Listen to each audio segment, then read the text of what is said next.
સુરત શહેરમાં વધતા જતા ગુનાઓ ડામવા તેમજ કાયદો અને વ્યવસ્થાની જાળવણી માટે ડિંડોલી પોલીસે કોમ્બિંગ હાથ ધરી હતી।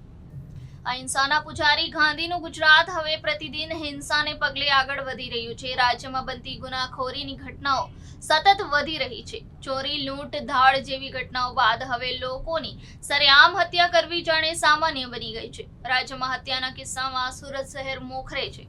રાજ્યમાં સૌથી વધુ હત્યાનું પ્રમાણ સુરતમાં છે, ત્યારે જાણે ગુનેગારો કાયદો અને વ્યવસ્થા જાણે ઘોડીને પી ગયા હોય તેવો માહોલ છે।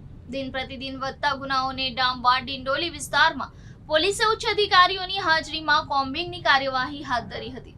કોમ્બિંગ અધિકારીઓની હાજરીમાં ડ્રાઈવ દરમિયાન ઓર્ગેનાઇઝ ક્રાઇમ કરતા 12 ઇસમોના ઘરોની ચેકિંગ હાથ ધરવામાં આવી હતી।